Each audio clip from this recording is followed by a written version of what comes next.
Hi everyone, I'm Sunil Prashara. I'm the president and the CEO of the Project Management Institute. I'm delighted to be here to moderate an informal chat with executives from the organizations whose PMO have been nominated for the 2020 World PMO of the Year. And the winner will be announced right after this session. Each of these organizations have already achieved the distinction of winning regional honors. So please allow me to introduce today's speakers. With me today, I have Mr. David Cohn, Shoprite Chief Information Officer for South Africa and 2020 Africa PMO of the Year award winner. Welcome, David. We also have... Sunil. Nice to see you. We also have Humberto Sangiovanni, Banco Ficohsa, Chief Operations Officer in Honduras, and the PMO of the Year award winner 2020 for the Americas. Welcome, Humberto. Thank you. We have with us Jon Erik Høgberg, CEO of Itera Norway and the group's Chief Operating Officer, and also the 2020 Europe PMO of the Year award winner. Welcome, Jon Erik. Thank you. And finally, we have Mr. Juma Alghaith, Dubai Customs Executive Director and Chief Innovation Officer for the UAE, and also 2020 Asia Pacific PMO of the Year award winner. Welcome, Juma. Ahlan wa sahlan. So it's a pleasure to be with you all. Let me kick it all off and start by turning to you, David. I often talk about the importance for project and PMO leaders to not get stuck in speaking project management speak, but really speak more about business language with a focus on outcomes, ROI, and value. So from your perspective, David, as an executive, what role and importance does the PMO play in your organization? Shoprite many years ago used to run projects very informally. Sort of, if you want to select some software, you'd go out and look at a couple of vendors, and the IT department would sit there and decide what to do about it. And then we started introducing the idea about 15, 16 years ago of formalized project management, where project managers would go and engage with the business sponsors and say, hey, what do you want? What does success mean to you? What does it look like? Right. And what do you want out of this project? When you finished and you turn around, how would you write up the success of it? And talking to them in terms that they could understand, and then bringing them that information from the business back into the project itself and trying to align around that, rather than talking to them about stage gates and project phases and deliverables, etc., words that the business wasn't familiar with. So trying to really translate the language of engagement into terms that the business could understand. And that helped tremendously. And Juma, is that something similar with your PMO? Do you focus more on the business side, the outcomes? Absolutely. And David reminded me of what we have done about similar time, 16 years ago, where the business was running projects informally, and we came and said, no, this is not right. We need to establish a proper methodology in terms of the governance as well, setting up the steering committees and guiding them through their language. So we start with what we call the business case, that we gather it through interaction with the business and make sure there is a return on investment, because otherwise projects will suffer and the investment will be lost into other projects that are not aligned with the strategy as well. So we need to align with strategy, show the business value, and most importantly, measure the value after the project is implemented over the years to continually improve on the capabilities. And so how did you enable your PMO to be able to make better decisions and execute at the strategic level, which is what I think you're talking about? Well, we empower the PMO to work with business and to measure the projects based on importance, based on urgency, and based on return on investment, and show it to the business and run through prioritization with the steering committee. The steering committee is sits on the top, which I head, and the members are executives from the business, and we show the business in terms of the score for each project based on the value, based on the strategic alignment, feasibility, ease of implementation. We give a score and we discuss it. And based on that, we select the most important projects which can fit the ever-shrinking budget. Yeah. And really turning to you, Jon Erik, I mean, there's a lot of different skill sets that are required now in the modern PMO, and we're just talking about some which are not your traditional project management skill sets. It's more around commercial and business acumen, etc. How did you address this in your PMO? Have you been upskilling your PMO, or have you injected new skill sets into there through new people coming into the PMO? How did you approach that within your organization? Yeah, so what we did some years ago, we identified the need, since we drive digital transformation projects with our customers, we need to understand more like how to do transformational change in an organization, not only driving a project from A to B, sort of, with milestones. So we have educated now most of our workforce in agile coaching, or PMs. So PMs are now, in fact, agile coaches, certified. We also certified a lot of those PMs in agile methods like Scrum and Kanban, just for them to be perceived as more agile. Even we are using this, I would call it methodology from the PMI world.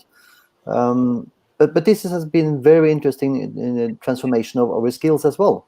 So now we are easily, I would call it, applied into a project of business transformation as PMs. So the PM role itself has changed, and the skill sets needs to, change as well. So this is something we started with approximately 2 years ago, when we saw that our company Itera, we are driving more and more into the be accountable or digital transformation outcome, and that's why we need to empower PMs with the right skills as well.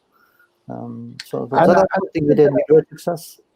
So, sorry, Jon Erik, and so just thinking about that a little bit, so I could understand how you're enabling the PMO to have these additional dialogues and additional skill sets, etc. How did the rest of your organization respond to this upskilling within the PMO? Did they see it as a threat, or did they see it as a partnership, or did they see it as a governance role? How did they respond? First of all our PMs are working with external projects. We are delivering to customers. So that, given that as a platform, our PMs are encouraged and are obliged to engage themselves into the sales process. So before any contracts are signed with customers, our PM have influenced the delivery method, the delivery, I would call it outcome, expected outcome, and the business, I would call it perspective by the customer. So when we have signed contract, the PMs have taken the responsibility to drive the project or the delivery in either method that has been chosen to reach the business, I would call it, side of the delivery. Very connected. So there are, in fact, I would say most of our people in the other parts of Itera are really delighted that the PMs step up even more and take space and responsibility and are accountable also for what we call P&L and customer satisfaction. No, that's great. And Humberto, just turning to you a little bit, same question really. You're seeing an enablement happening in PMOs, and we'll get into COVID and the response of COVID a little bit later, but upskilling the PMO so it can add more value. Did you find in your organization that there was a role to play in more governance here? Because ultimately the business owns the business outcome. And if you have a PMO that's understanding the impact and the outcomes and the business implications and becoming a bit more strategic, do you not see that there can be sometimes a conflict where the PMO is almost, guiding the rest of the businesses how to prioritize, what to prioritize, and that can be seen as a conflicting situation? Have you seen that in your organization? Well, in our case, we have a committee that decides what's a priority in the organization.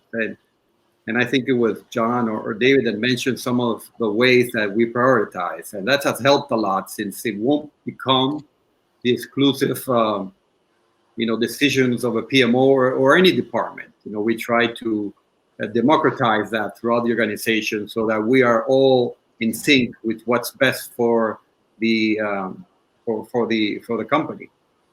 But I think that the PMO has given us great visibility, providing sort of a bird's eye view of the organization and breaking some of those silos that we used to have within the organization function areas, helping to eliminate some of the redundancies, Sunil, that we had in efforts all across the country, that we would be duplicating the same thing in some of the other countries. So to us, it's been an enabler of a high-performance teams that allows abstract ideas to be taken and materialized into deliverables of value for the organization. Also, I would say a filter for resource allocation, as you were saying, for project with the highest value and strategic alignment. That's right. I think that's a really important point, because it's almost like sometimes the business can get super passionate about a direction or a project or something that they really believe in, and they're experts in being able to sell that externally as well as internally. So when they come internally and say, hey, this is a priority project, it's nice to have somebody or an organization or a community that can look at that. And like you say, you have a group that looks at prioritizing the things that have the biggest impact, and the PMO plays a big part in that. I want to turn to David. I mean, I mentioned earlier, COVID-19 has had a profound impact on the world and continues to, and it certainly had an impact on the PMO, along with automation and the standard discussions that have been going for several years about automation. But now, compounded on top of that, what you have is this shock effect where many organizations are literally on their knees and taken by surprise by the consequences of COVID. How has the PMO played a role in helping support the business in a more broader context? Have you seen that's played a part? We've noticed a couple of impacts from COVID. And of course, one of the key areas that has hit us was the focus on budgets and the need to control costs and expenses, and looking at all the projects that were on the go, and immediately having a portfolio view in front of one, being able to put that in front of the executive committee and saying, right, these are the projects that are on the go, and where do we want to allocate our resources, and where should we be cutting investment, was one key aspect of it. We also had a digital project going, which was groceries on demand, our 60/60 offering, as we call it. And that was in proof of concept. It was in about, I think, 8 stores, and we were testing it out. It had a big beta test sign on it, on the application, etc., etc. And then COVID hit, and we were in instant hard lockdown overnight. Yeah. And suddenly we had to roll this out to many, many stores, to the point that we went from 8 stores at the end of March to the end of June. We were in 66, I think, stores. And as you can imagine, it just required the whole program management office to pull in behind that, align with the business, with supply chain, with store operations, distribution, finance, the whole story, third parties. And the skills to do a lot of that came out of the program management office. So the project office played a key part in that rollout and enabling the business to help our country actually get through lockdown. That's a fantastic story. And I guess that PMO itself had to go virtual as well, because most of your people were working from home, including the PMO, right? So that everybody. Exactly. I mean, we had the exact same thing in my organ, in PMI, right in the middle of a digital transformation. And all of a sudden, my PMO and all the people that are doing the work, all working from home. It's a completely different change. And again, Jon Erik, I mean, in your organization, similar thing. Talk to me about how COVID impacted your PMO And what were some of the steps that your PMO took to help in the situation that was at hand? First of all, we kept a very close proximity to customers as soon as they hit us, just to be on the same page, to react upon their issues and their problems, and be concerned. That's the first thing we did. Second, we also engaged all the PMs and all the members of projects to keep very tight digitally with the social gatherings on net to make sure that everybody were taken care of. We have no issues with technology setups and anything because we are a technology company. But and also that we are very used to working remotely since we have business in Ukraine, and Slovakia, Denmark, and Norway. So we are used to working remotely integrated sort of with our customers. However, we were restricted to meet physically when as before, we can do that when we wanted to. So the PMs, especially, I would say, on behalf of the delivery directors in the PMO, stepped up and took really, really great engagement in their members of projects, but also with close proximity with customers. And doing that on a regular, I call it daily and weekly basis, including social gatherings, that really, we shared concerns. We shared consciousness about the situation, and doing that very transparently, because we also had issues with our employees being stuck alone at home with kids running around their legs, in home offices. It's not ideal, but it's very human. So we were all in the same kind of boat, sort of. And since we were transparent, since we shared concerns, and since we had very, I would call, mature PMs that found their way, we didn't have a recipe for this. But being very, very gathered together, sort of, concerning with each other, we found ways. And we still remain on the same kind of road, doing the same thing as we did in March. But now it's become a habit. Yeah. We have even structured it into our framework, how to work on this when this situation hits us. Yeah, I mean, one of the most amazing things I've noticed is that how quickly people will accommodate change if it's like a really serious change, and they can relate to the change. Like in the case of COVID, I mean, I saw this exam question once that said, what's been the biggest, influencer in you entering into a digital transformation? Was it the CIO? Was it the COO? Or was it COVID-19? Which was the one that drove, the mind share for people to say, I need to change. And I think that you're hitting on a fantastic point around empathy, and the fact that people are recognizing that you may be working in a home environment where there could be, dogs and cats and whatnot, and kids, and people are saying, okay, well, that's fine now. That's perhaps not wasn't the norm before COVID. Now it's the norm. We just get on with our focused areas. And I wanted to turn to Humberto on this. I mean, did you feel that you had to add additional sort of softer skills to your PMO to address some of the consequences of COVID? Because not only is the PMO and the employees within the PMO impacted by COVID, certainly many of their stakeholders are also, and are now working in an environment where it's a little bit alien to them about what's happening. There's a lot of unknowns. So how much does empathy play a part in your PMO? Well, because of those unknowns, I strongly believe that there needs to be more of a shift to a lean and an agile mindset. If you think about it, under these COVID conditions, it's no longer a nice to have. It's required for survival right now. We need to, I think, be preoccupied with continuous improvement and learning cycles, with innovating and delivering steadily incremental customer value. Perhaps with getting work done in small, self-organizing teams and collaborating together.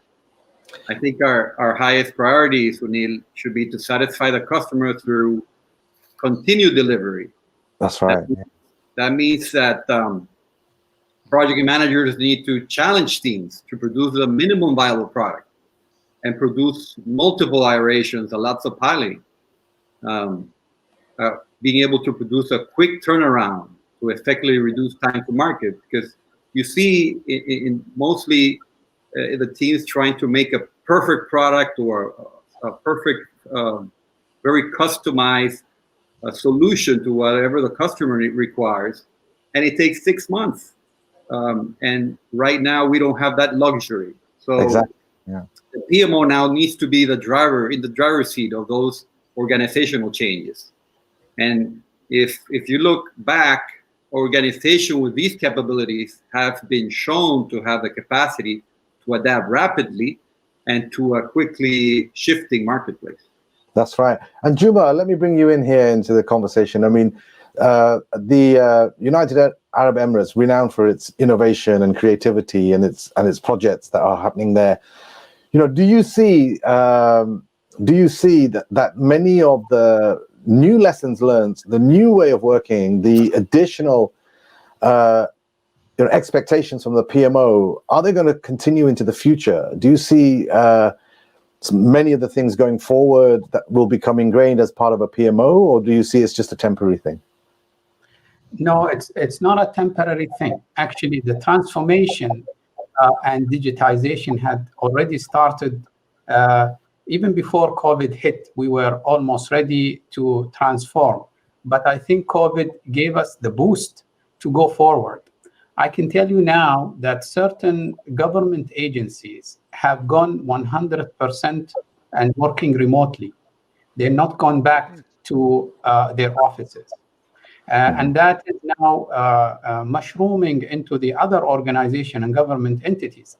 So we think this new reality is going to stay, and we're going to continue working and improving and innovating ways. Although COVID was a bad thing, but there was also a chance and opportunity for us to actually, as PMO, to shine and to give to the business solutions during this pandemic that actually they like, and it's going to continue. As you know, most of the automation, automation in businesses, you could, follow up on activities, on tasks, of what people are doing. But administrative activities are not easy to track. So this gave us an opportunity to come up with a very simple solution and implement it so that we can follow on what the people are doing at their home. They could be saying that they're working and they're productive, but if there is no system to govern that, then, well, you have to take it from the face value. But what we've done is we have gone and implemented the system so that everybody can key in what they're doing.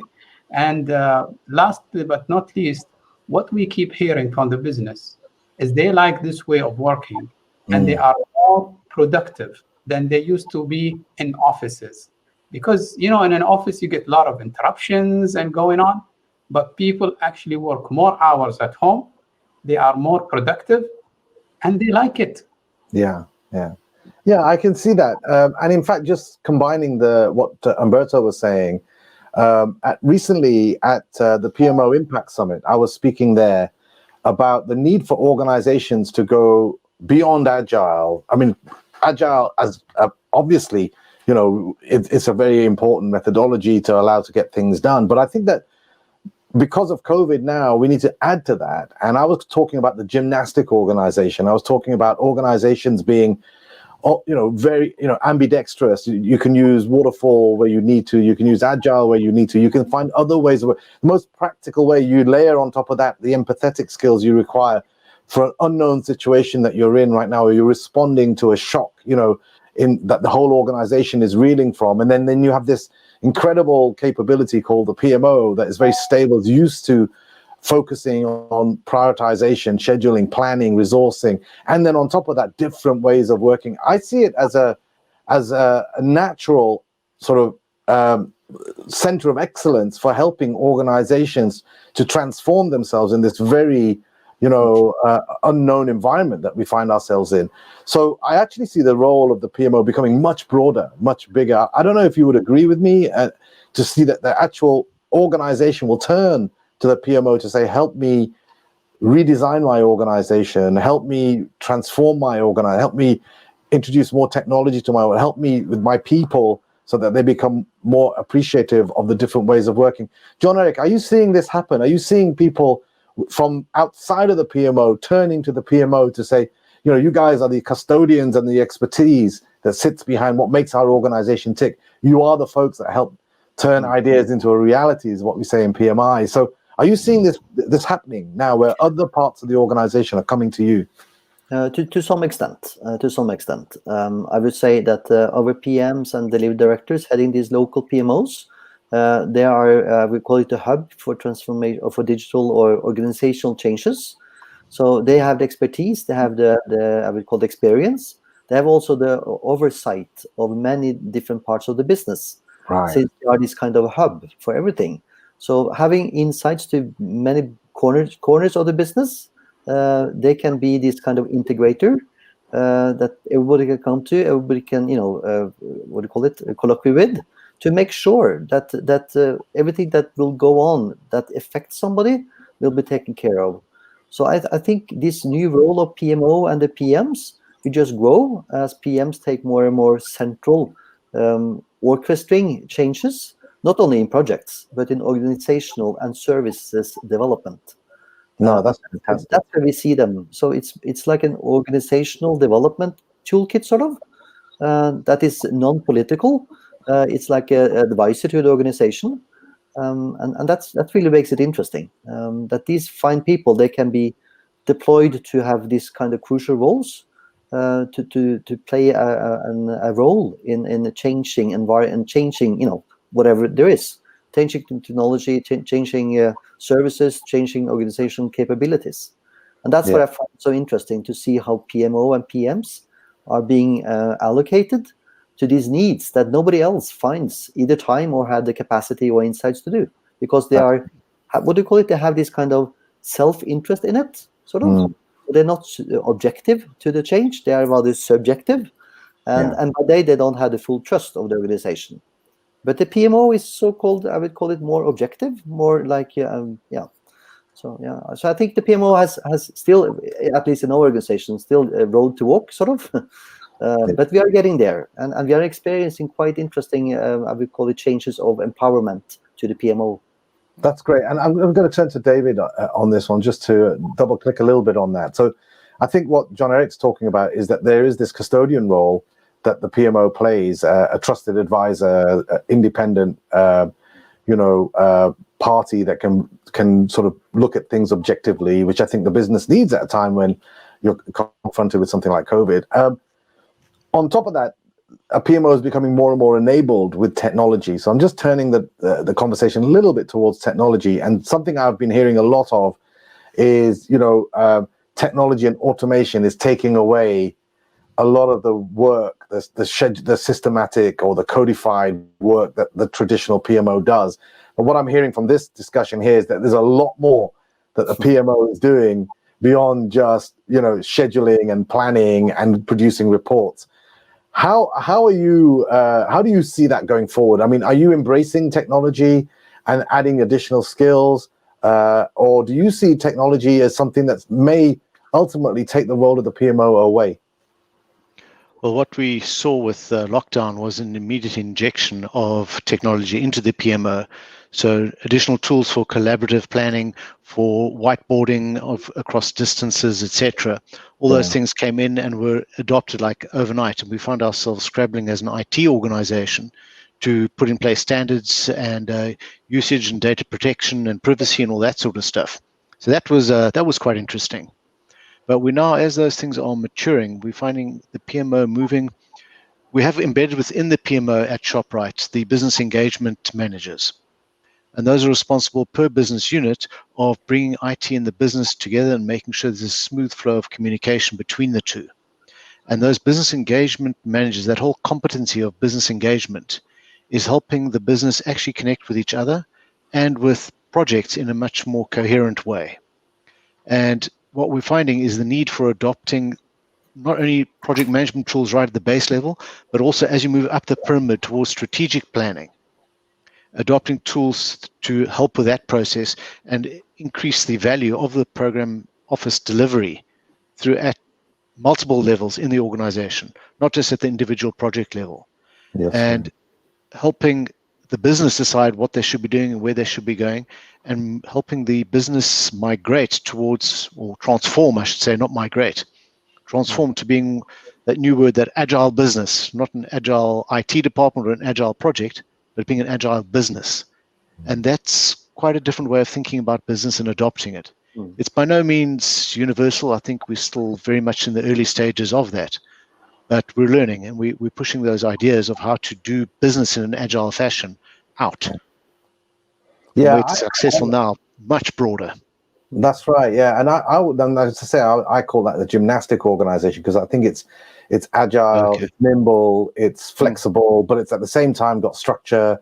It's got this independent, almost consultant-like,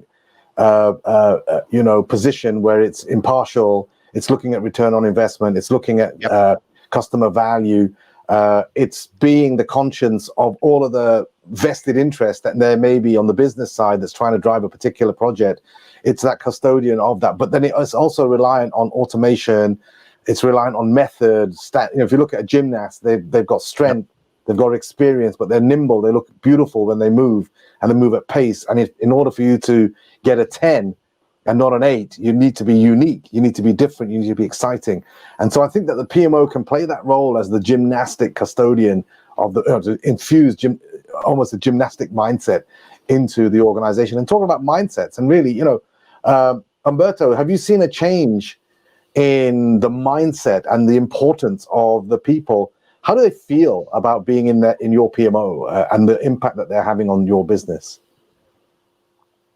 Well, I think it's a matter of taking small steps throughout the past few years in which we've built up credibility throughout time, being able to put forward better numbers on our projects, the completion numbers, and being able to slowly deliver those promises.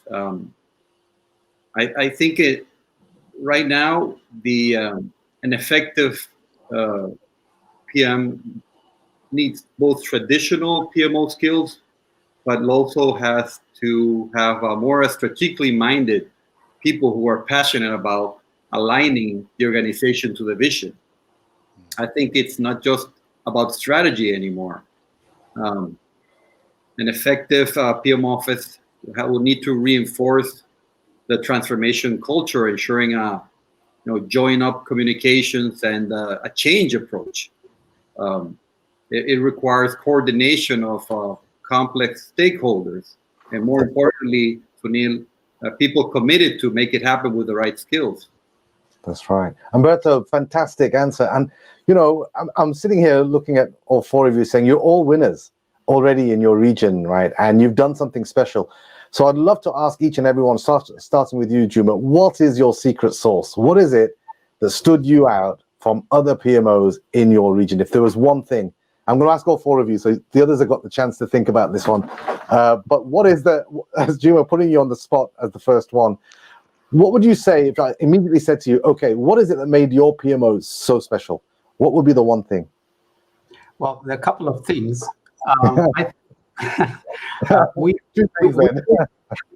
We used to put the IT, and IT used to drive business. We have changed that around. We made business drive IT. And the success of the PMO depended on the skill set that we set up, the governance that we set up, and the continuous improvement of our methodology, and gaining the trust of the business by delivering value and by being successful. And I think the one thing that I would say the PMO is successful if business units come to you and say, you are working in a very nice way and you are able to deliver, we would like to set up a PMO in our business unit. And we have done that multiple times within our Dubai Customs, where we were asked by the business to set up PMOs with methodology, with tools, with training, and they run their own initiatives that don't require IT or anything like that.